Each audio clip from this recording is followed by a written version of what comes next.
All right, hello, welcome back to my channel. My name is Melina. This is a follow-up to my previous video, which I will link right up here. Do you guys like my sardine pillow? I got it from World Market. Anyway, this is a part 2. I suppose you don't necessarily have to watch the first one, but this video will make a little bit more sense if you do. It's all about semaglutide. My first video was my thoughts on it, and I did touch a little bit on my experience with taking semaglutide, which is a GLP-1 medication. This video is going to be frequently asked questions. These questions come from the people in my real life that I have talked to about this, and just general frequently asked questions in general about the medication. So I'm just going to jump right into this. I'm going to be reading the questions off of my phone. It will be put into 4 categories. First one is my personal experience. 2 is nutrition and fitness on semaglutide. 3, challenges and lessons learned. And 4, advice for others considering it. I will put timestamps or those little tickers at the bottom of the screen telling you exactly where each question is, because I understand not everyone wants to know all these questions and they just might want to know 1 or 2, so I will do that for you as well. The first one is, why did you decide to start semaglutide? I did touch on this in the very first video, and basically I will still make a video about my entire health and fitness journey, but the way that my journey has been is I've always been fit and healthy my entire life. I played lots of sports growing up. I went into the Marine Corps. I actually gained weight in the Marine Corps because I was severely depressed, severely anxious. I had a lot of issues going on that were never really addressed. So my coping mechanism back then was food.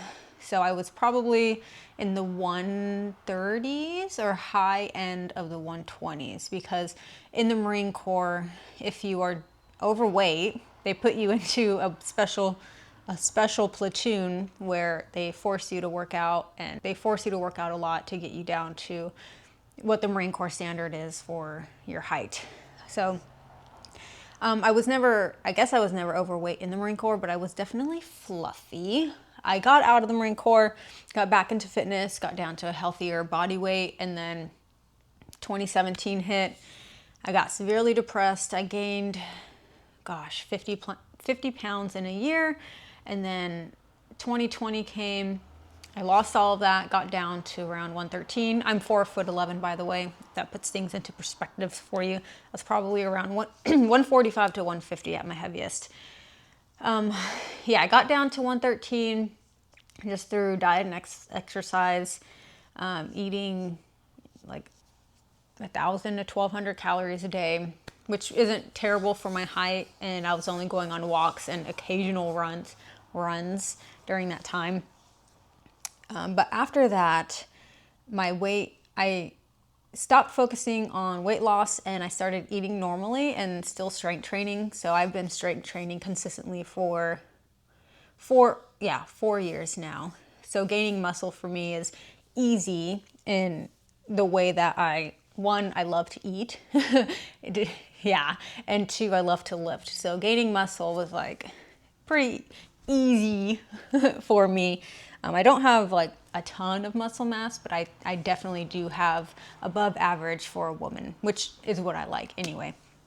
But during these last, 4 years, there have been several times where I attempted a cut, so attempted to lose fat, and each time I would get down maybe 5-ish pounds, and then it's just the same 5 to 7 pounds over and over and over again, up, down, up, down, up, down. Every fat loss phase, I have white knuckled my way through it, fighting with debilitating food noise, and it just got to a point where I was like, I need to try something else. Yeah, to a point where I need to try something else.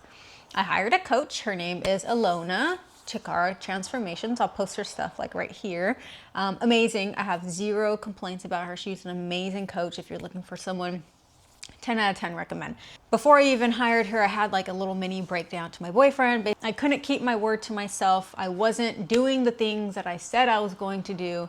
It was extremely hard for me to stay in a calorie deficit and tracking all my food. I did it. I would do it for like a few weeks and then I would stop, or I would do it Monday through Friday or Saturday, and then Saturday or Sunday I would eat or drink, because alcohol definitely plays a role in this. I would eat and drink like an asshole basically, and just cancel out everything, and then just doing that for weeks and months and years, it's just exhausting. It is so exhausting. I've always had issues with food ever since I was a kid, so those things don't really go away unless you know, go through therapy. I've been through a lot of therapy, not necessarily for food, but for other things that has translated into me not going to food for comfort as much as I used to. I stopped with the coaching for other personal reasons that had nothing to do with her. Doing okay for a little bit, and then I just started gaining, eating like an asshole, binging sometimes, not always, just here and there. I would have like little mini spirals, or I would just be drinking a lot, like drinking a lot of alcohol. So I figured, you know, let's just give this semaglutide a try. And oh my God, I'll probably get into, I'll get into like the other, like the effects and how I felt with these questions, but that's an overview. That was a long overview, I'm sorry. What dose did you start with and how has it changed over time? So again, I've been using compounded semaglutide, and the dosing schedule starts with 0.25 milligrams for 4 weeks, and then you go up to 0.5 for 4 weeks, and then you go up to 1 for 4 weeks. This is if you want to go up to the higher milligrams. You don't have to do this. They always say if you are still experiencing positive effects at whatever dosage you're at, you stay at that dose. So I've only gone up to 0.5 after the 4 weeks, and I used 0.5 for, I think I actually only did 0.5 for 1 or 2 doses, because if you watched my last one, you would see that the last dose or 2 that I took, they were not as potent, because in my vial, I had more than 4 doses in there. So I ended up having like 1 or 2 vials. Yeah, my second vial, I ended up using like past the expiration date, meaning it was just less potent. So I've been at 0.50 for like the last 2-ish months. But I will say I haven't taken it. I've been off of it for over a month now. I haven't been taking it.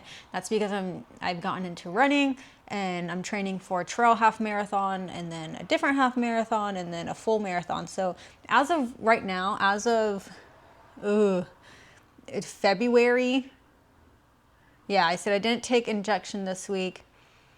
And then that same day I said the last dose or 2 must have been not as potent. So mid-January, honestly, I really haven't had like a full strong dose. I do still have a vial and a half in my fridge, and it is for the 0.5. So if I do decide to take it, the older vial is a lot less potent. New vial has not been opened, so it is good until I think June or July, and then it starts to degrade in quality. I'm not too sure, but I am semaglutide free as of right now, and that sounds so silly. And the only reason is because I'm training, because we'll get into the side effects. What results have you seen so far? Like weight loss, appetite changes, body composition, energy levels, etc. It has been night and day. It is a complete 180. I understand why people say semaglutide is a miracle drug. Sure, it's not technically a miracle drug. It works how it works, but it is insane. If you don't have food noise and have never experienced food noise, you just wouldn't understand. But it's like a constant chatter in your mind where you're constantly thinking about food, not on purpose, but you're constantly thinking about food, what you're eating, while you're eating, what you're going to eat next, what you're going to eat for lunch, what you're going to eat for dinner. Oh, I have this snack in here. I should eat that. Oh, maybe I should save that for later.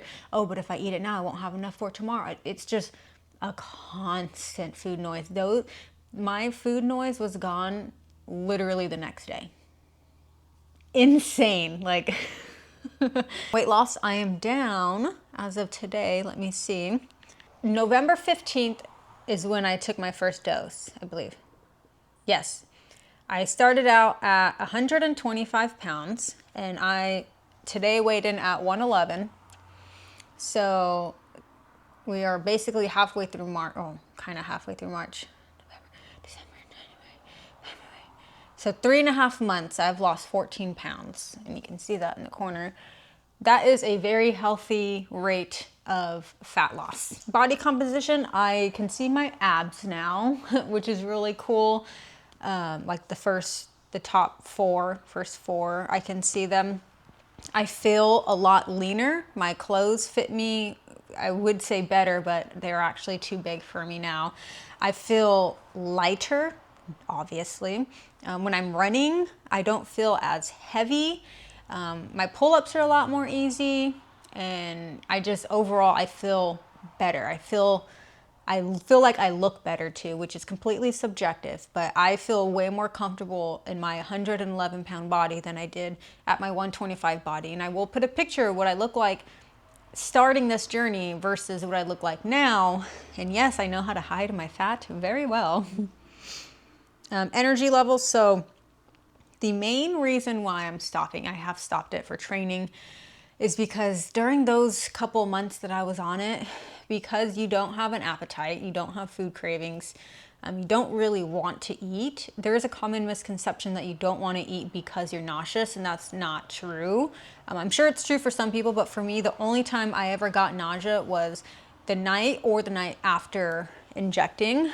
And you just have to make sure you're not eating a ton of food otherwise. I did throw up one time, and it's because I had 2 glasses of wine and some Indian food, and then I took my injection, and then that night my body was like, girl, why did you do that? Because you're not eating as much, because the only way you can lose fat is to be in a calorie deficit. GLP-1 medications do not melt off your fat. It does not make your body burn more fat like at a faster rate. All it does is it controls your cravings, it controls your appetite, it gets rid of your food noise, which causes you to be in a calorie deficit. I've never experienced eating, well, yes, I have. I've never experienced eating a meal and in the middle of the meal just being done. Like, I am completely full, I am satisfied, I have zero want and zero need for this food. I've never experienced that until taking GLP-1. I'd be in the middle of a meal, and then my brain, well, it's technically what it is the leptin in your stomach gets to your brain and tells you you're done. People who suffer with obesity and being overweight oftentimes have like dysregulated hormones. It's my hormones. They have dysregulated hormones, and they're not able to be in tune with their body and in tune with their hormones like ghrelin and leptin, ghrelin being the hunger hormone. I never felt hungry when I was bigger, because I would just constantly be eating.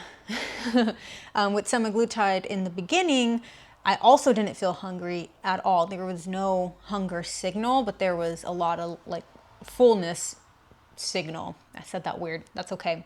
As time went on though, I did eventually start to get that hunger feeling back, which I like that. Like, that's fine. I don't mind feeling hungry because it reminds me to eat. Whereas in the very beginning, I had to like shovel food down my throat and like try to eat, because I would go the whole day and not eat anything. And that's obviously not healthy. That's why they do tell you to set a timer for your meals and to eat just smaller meals throughout the day. But what I was saying for energy levels is, when you're not eating enough, your body will naturally try to conserve energy, and it'll do that mostly in the way of your non-exercise activity thermogenesis, which is your NEAT, which makes up a big part of your calories burned throughout the day. These are things like this, like talking with your hands, fidgeting, getting up and like doing something, your facial expressions, standing up instead of laying down, little things like that. So I found myself, I wasn't going on my walks during lunch anymore, because I was tired, I was exhausted, I didn't want to. So my average steps went from over 10,000 a day to like 4,000. It was bad. Now, since I've taken up running, my average steps are like 15,000 a day, which is crazy. So yeah, the energy levels, that was definitely, I didn't like that. I did still train. I still exercised almost every single day. I did still go on walks, but they weren't as many as I was previously doing. Have you experienced any side effects, and how have you managed them? The main side effects have been, like I said, nausea on the first or second night, and constipation. Constipation is very easily fixed. You just need to drink more water, eat more fiber, take Miralax or whatever you need to. But those are my only negative side effects. This is nutrition and fitness. How did semaglutide affect your appetite and cravings? No appetite, no cravings. Amazing. How do you ensure you're getting enough protein and nutrients? So this one is extremely important, and I am not a liar.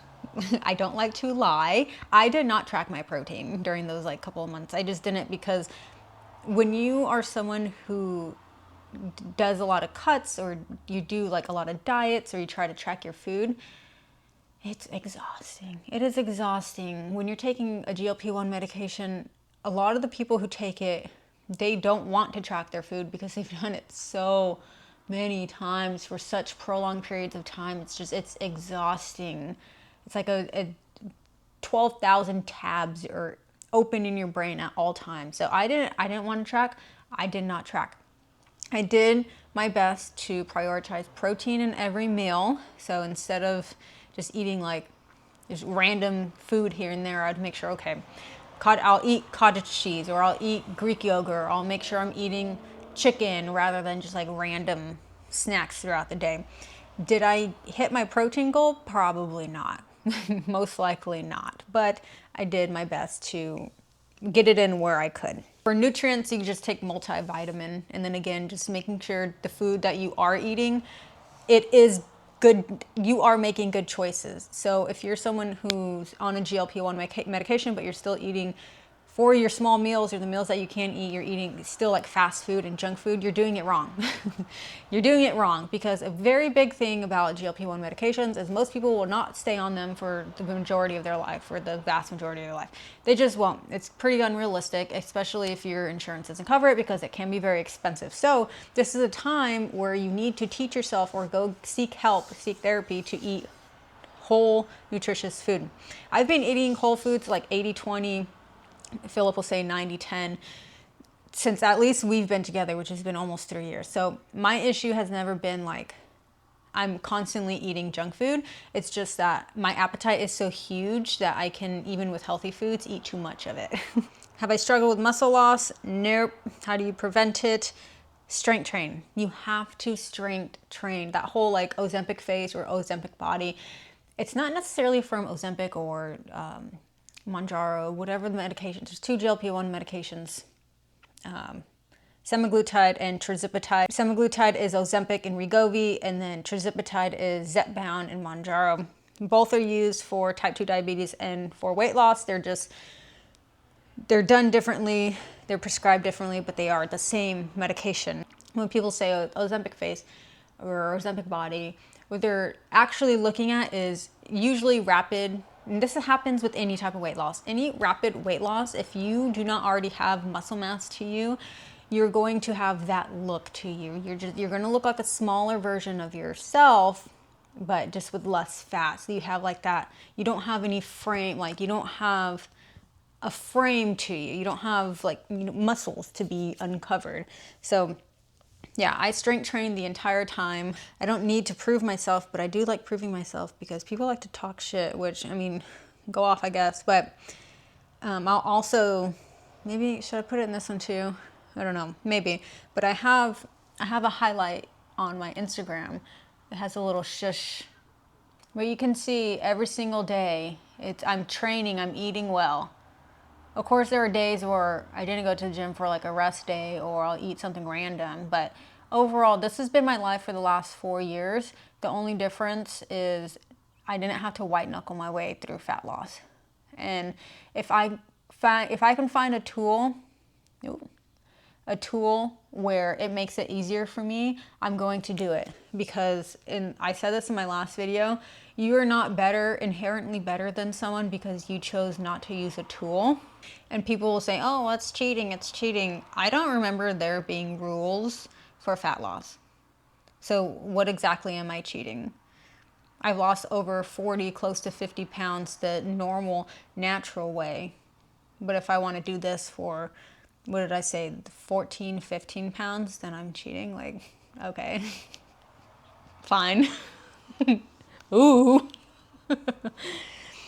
How has it impacted strength training and running? It did not impact either of those things. I didn't start running until relatively recently. But that was the main decision, the main reason why I chose to stop it, because I need fuel for running. Of course, you need fuel for lifting. That was easier for me because I've always timed my meals around my lifting anyway.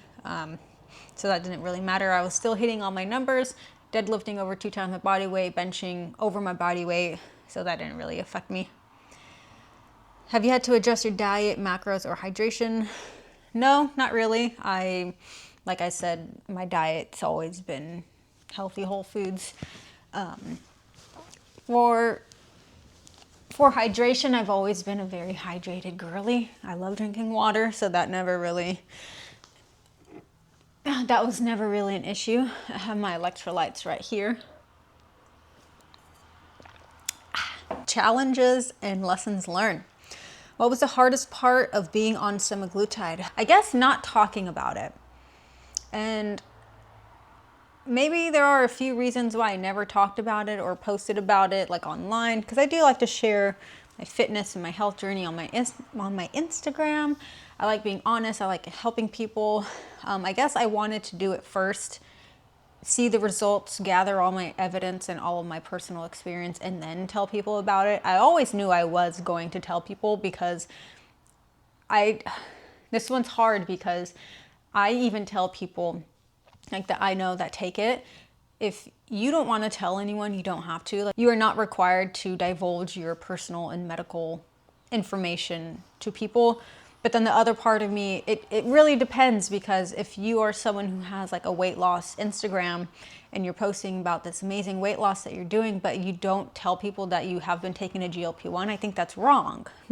So it's like, it might be a little bit different for people who are outwardly documenting their experience and telling people like, oh, this is what I'm doing, this is what I'm doing, but also they have a huge tool in their back pocket that they're using.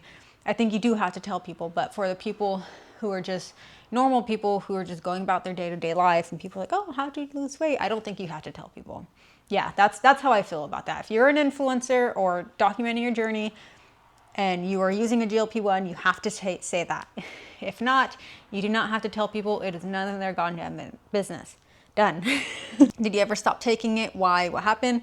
Yes, I've gone over this in this video already. I've already talked about that. Have I hit any plateaus, and how did you push through it? For the last few weeks, and I knew this was going to happen because I'm in a healthy body weight for my height. And the lower that you get, the easier it is to hit a plateau. So I sat around 112 to 113 probably for a month or so, but totally fine with that. Not an issue to me at all. I did hit 111. My first arbitrary goal weight is 110, and it has been for a while. So that's going to come up soon. I do want to lose probably like 5 more pounds of fat, because I just want to be even more lean. I've never been that lean in my life, and I think that would be pretty cool. But because my main goals right now are running, I'm not making fat loss like a super goal, although running and fat loss kind of goes hand in hand. But I'm not running to lose weight. What do you wish you knew before starting? Nothing really, because I've researched the hell out of it. I would take into account the stories and side effects that some people go through, but I would also take some of that with a grain of salt. I'm not saying those things don't happen, like the gastroparalysis, because it does. But you have to remember, when people have bad experiences, whether it's GLP-1 or birth control, or I don't know, even like tretinoin, like that skin stuff, the vast majority of what you're going to read online are the negative things, because when people have positive experiences, they generally don't post about the good things online. Advice for others considering it. Who do you think semaglutide is best for? I am not a doctor, but I will say I think it is best for people who are willing to address that they actually have issues with food, and or people who are in therapy or have been in therapy for food. Because this is not a magic bullet. It is not a panacea. It will not solve everything. Once you get off of it, if you don't solve what's going on in here, you're going to gain the weight back, period. I think it is for people who have tried to lose weight in the past and just can't. And of course, I know people will say, well, you just got diet and exercise, you just gotta have discipline, you just have to have willpower, it's just a calorie deficit, calories in versus calories out. Yeah, no shit, we all know that. We all know that. We all know that. But there are things in life, there are things that people go through. Not everyone has the discipline. Not everyone has the willpower. Not everyone thinks like you. Okay? If you are someone who has been suffering for a long time, you have type 2 diabetes, or you are pre-diabetic, or I don't know, you have 40 or 50 pounds to lose. I know that's funny coming from me saying that because I didn't have that much to lose. However, the main reason why I did take it, and I've said this before, if a GLP-1 would just only take away my food noise, I would take that shit for the rest of my life. That is the main reason I did it. Sure, the fat loss was a good side effect. However, I wanted the food noise gone. I wanted the constant cravings gone. I wanted my larger than average appetite gone. And it is, and it still is. Like I'll go and get ice cream here and there, and I'll eat the whole thing, compared to when I was on it, I'd have a few bites and then give the rest to Philip or throw it away. Like that's the difference. But the food, I still don't have food noise. I don't know if there's like little semaglutide floating around my body still, but the food noise is gone, which I love it. What mistakes should people avoid when using it? Still eating like an asshole, not upping your fiber intake, not tracking your protein. Avoid doing that. Avoid jumping up in dosage if you don't have to, or trying to skip them to get to a higher dosage, because even if you go to a higher one, that doesn't necessarily mean you'll lose more weight. What are your biggest tips for success? Talking and speaking with your doctor, and then also tracking your weight on a daily. I like to weigh myself on a daily basis because scale weight doesn't bother me. It is better than tracking once a week, because with your daily weigh-ins, you can get the average of the week. Whereas when you're weighing weekly, if you notice, if you weigh daily, some days are higher and they could be a lot higher than others. It's just the normal fluctuations in your weight. Weight loss does not go like this. It goes like this, like. So if you're weighing yourself on a higher day, and let's say you're weighing yourself every Wednesday, and it's the higher day, what's gonna most likely happen is you will become upset, and you'll feel like you're not actually losing fat when you actually are. And then the next 2 or 3 days, you would have dropped down like 2 pounds or whatever, and then you just give up. So I prefer daily weighing for that reason. Making sure you stock up on high protein snacks, tracking your protein if you can. And everyone can, but I know tracking can just be very triggering for people, or just daunting or annoying. Like I get it. Finding high protein snacks that you really like, and then not being ashamed to set up like a timer to eat, and drinking enough water. Even if you need to add Mio or Mayo or whatever, you're still drinking water, that's fine. Are there any myths or misconceptions you'd like to clear up? I'm gonna read off some of the myths here that ChatGPT pulled up, because why not? 1, it's just a weight loss drug. GLP-1 medications were originally developed for type 2 diabetes, and they've been around for 20 plus years. It's only recently that they've started using them for weight loss. So it's not like, oh, this is a new drug. It's really, they're not new. Weight loss is a side effect, but they have other benefits like reducing cardiovascular risk. Number 2, you'll regain all the weight when you stop. Some people do regain weight, but that's because semaglutide does not change your habits. It just makes it easier to eat less. If someone builds sustainable habits like strength training, high protein diet, balanced meals, they can maintain weight loss even after stopping. Very true, but that does require work. You do have to do the work still. It is not magic. It destroys your metabolism. Like any weight loss, if you lose too much muscle or undereat severely, your metabolism can be damaged. But if you prioritize protein strength training, you can preserve muscle and avoid major metabolic slowdowns. Yep. You don't need a diet or exercise on it. While semaglutide suppresses appetite, muscle loss is a risk if you're not eating enough protein or working out. Exercise is still essential for strength, metabolic health, and maintaining fat loss long term. Very true, very true. You'll never be hungry again. Appetite suppression varies by person and by dose. Some people still get hungry, just less often, while others feel full all day. Over time, this effect can lessen, meaning hunger may return if habits are in place. This is very true, and you can avoid being hungry by eating larger, higher protein meals. It causes extreme muscle loss. Reality, muscle loss is possible with any rapid weight loss. It is not directly caused by semaglutide. It happens when protein intake and resistance training are too low. Prioritizing strength training and eating enough protein can help preserve muscle. It's a shortcut for lazy people. Many people on semaglutide have tried dieting for years with little success.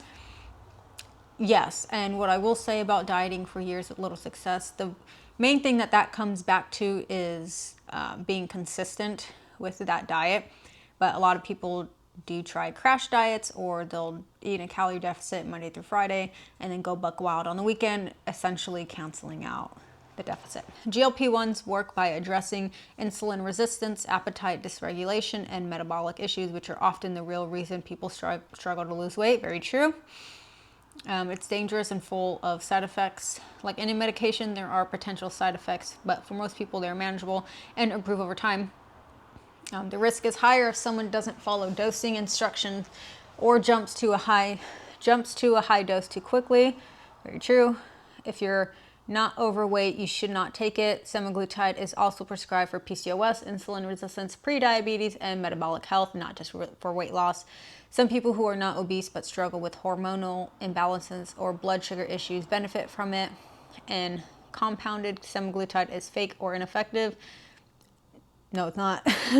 Take me as an example. Some legitimate compounding pharmacies make high quality semaglutide. There are sketchy sources, but the key is getting it from a licensed, accredited pharmacy with good reviews and transparency about ingredients. And that's exactly what I did. I got it from a reputable compounding company. I work with a doctor. I get my labs done, all as well. So yeah, I think that's everything. These are going to be very long videos. I apologize, but I just like being transparent. I like putting everything out there. If you have any questions, please leave them below. I will not plug the place that I got it from, just because I don't want it to be like I'm shilling it, because I'm not selling it or getting any kickback from it. But if you do want more information, DM me on Instagram and I'm more than willing to talk to you about it. I think that is it. Thank you for watching. If you have not subscribed already, please feel free to do that. And I will catch you on my next video. Bye.